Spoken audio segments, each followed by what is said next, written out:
Gray Ears thanked the warden for his hospitality, but the droop of his ears and whiskers told Arlo there was a great weight on the rabbit's mind. The ranger could not contain his anger. The Darkwings had taken the warren, the rabbit's ancestral home. He could not rest here while they spread their filth there. The warden swore they'd reclaim it together.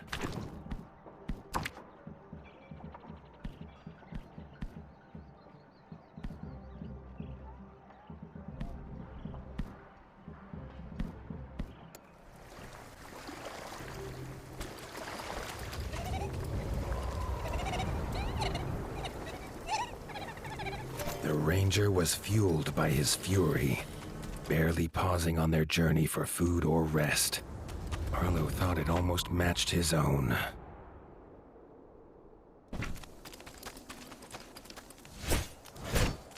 What once was a small village was now a foul Darkwing base, with all they needed to launch attacks all across the north.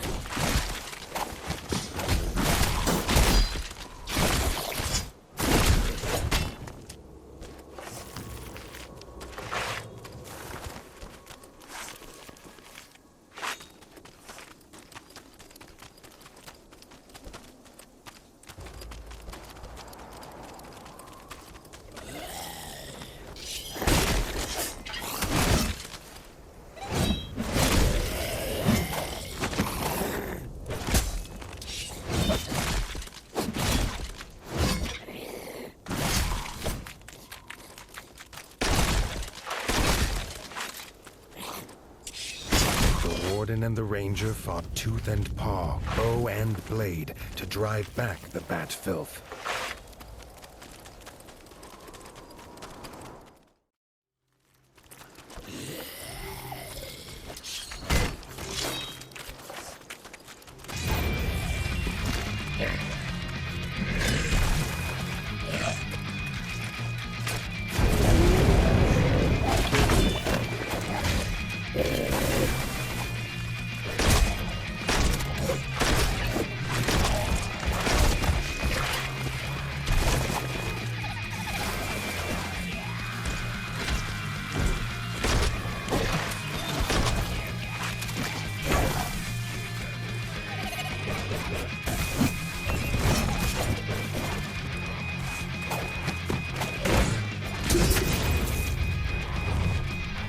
Kazak had sent one of his strongest generals, Necromancer Guraz.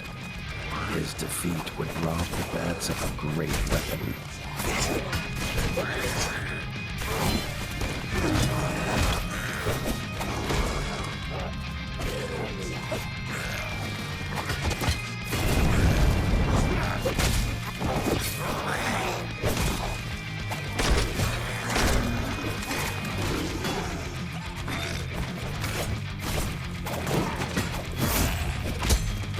Was safe in Rabbit Paws once more.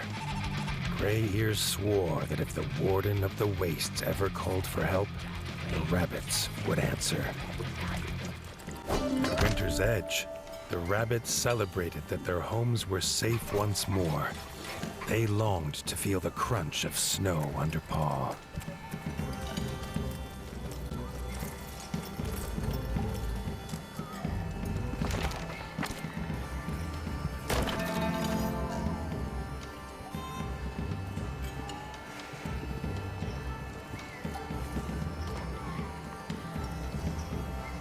Despite all Arlo had done, the Darkwing threat was still growing.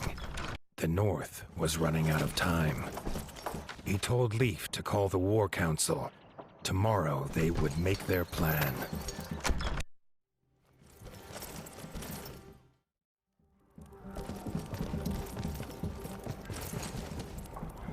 Arlo could not sleep a whisker. He wished more than anything that his father were here to tell him what to do.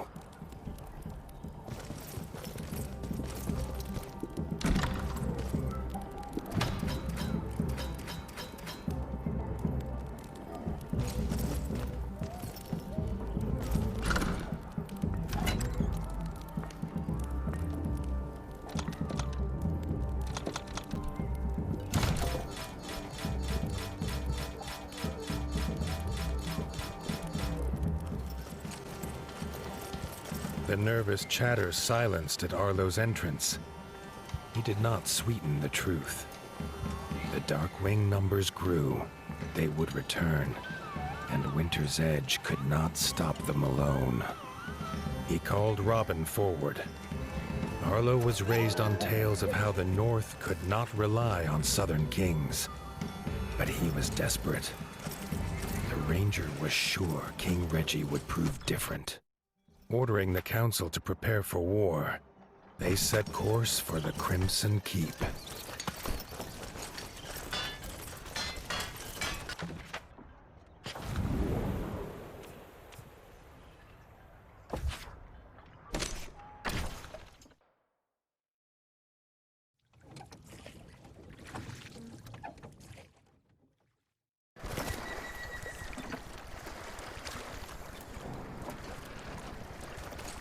The Crimson Keep's dock was the greatest Arlo had seen. Robin explained it was built by master craftsmoles. He laughed, telling Arlo how ratfolk believed their king paid them by fighting huge warrior moles in an underground arena.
The king's steward, Doug, stopped them before the throne room. He started at the news of war, and then rushed away, muttering about how the armor would need to be polished.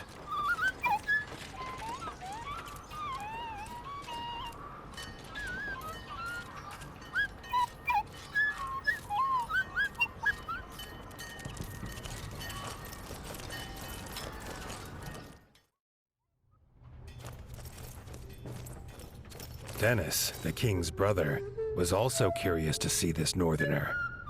Dennis missed war. He could plainly see by Arlo's expression that was the warden's task. He hoped they could fight together someday.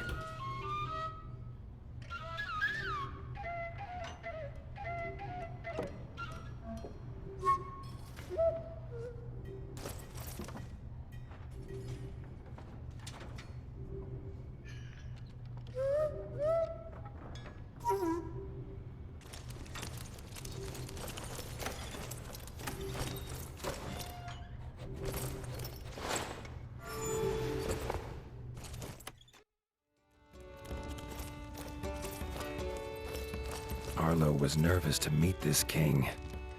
He hoped Reggie lived up to all he'd heard from Robin. He did not have to wait long. King Reggie was glad to see his old friend Robin was safe, and bid him to tell his tale.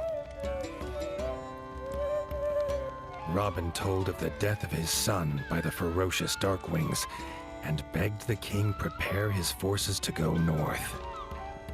Reggie was sad at the loss of Little John, but said that was not reason enough for the South to join a northern war.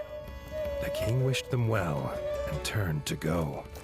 Arlo stepped forward, asking what the king would do when there was no Winter's Edge to shield the South.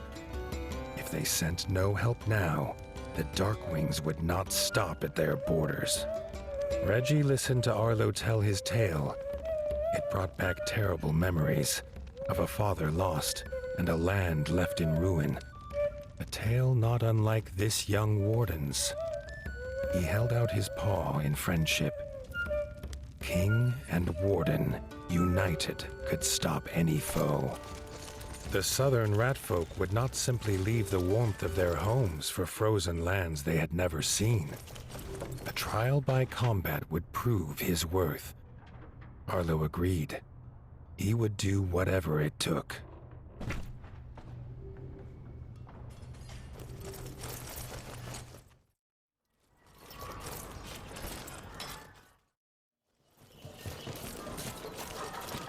News had spread swiftly. As Reggie led them to the tournament grounds, the streets were already full. Villagers craned their necks to see their warrior king and this strange northern challenger.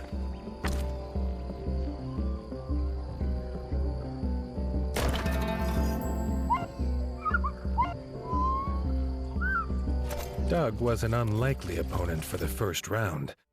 His small stature made it hard for him to wield a sword.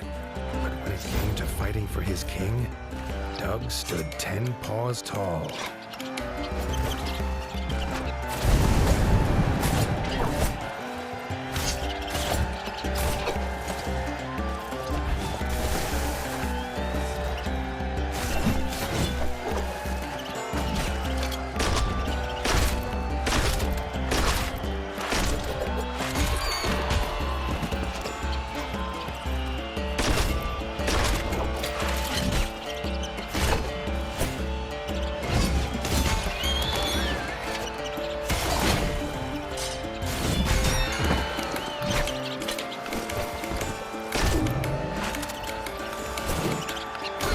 Was no match for Arlo's superior skill.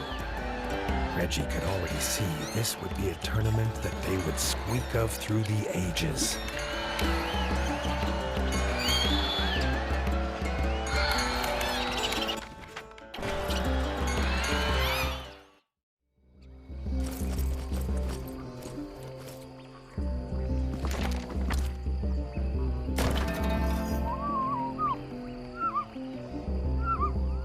Dennis, veteran of the Green Ward's War and captain of the Royal Guard, would be a true challenge for Arlo.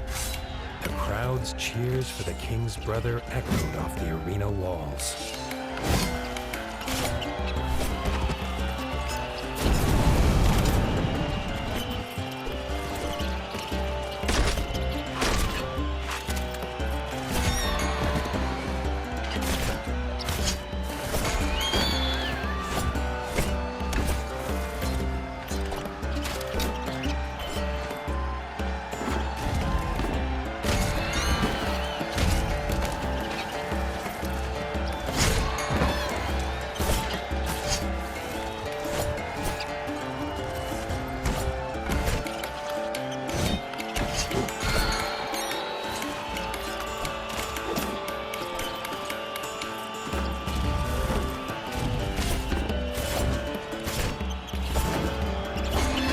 Was a veteran too, used to fighting monsters and darkwings with ice under paw. Dennis did not compare. Now the crowd cheered for him.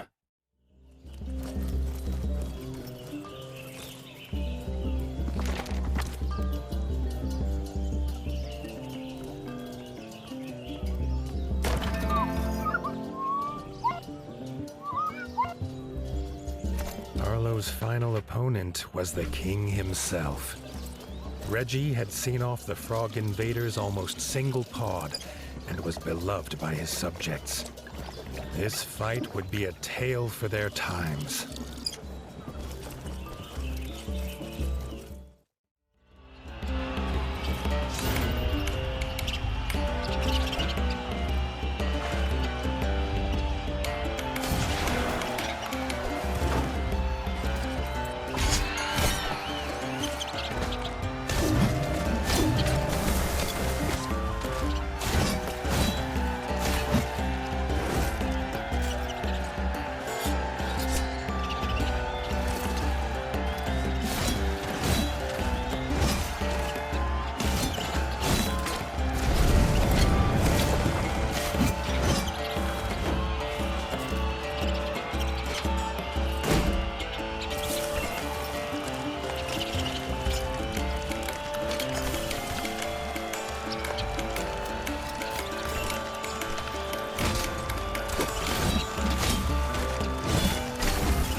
stature and skill, there was not a whisker between them.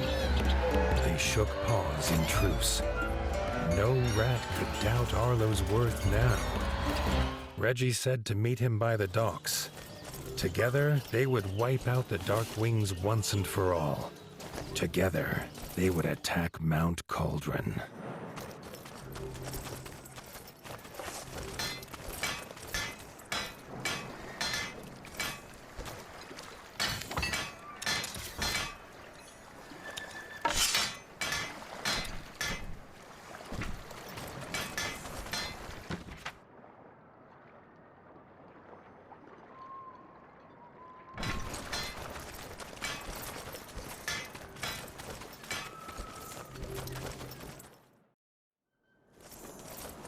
Seeing the king's forces training for battle, Arlo felt the stirrings of something he'd long thought dead in his heart.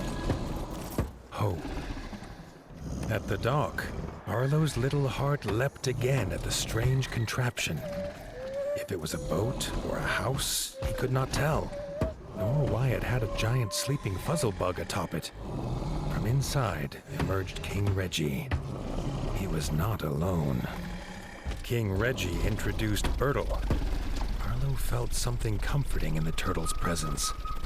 Bertle was proud to take the army to Mount Cauldron in his bug ship.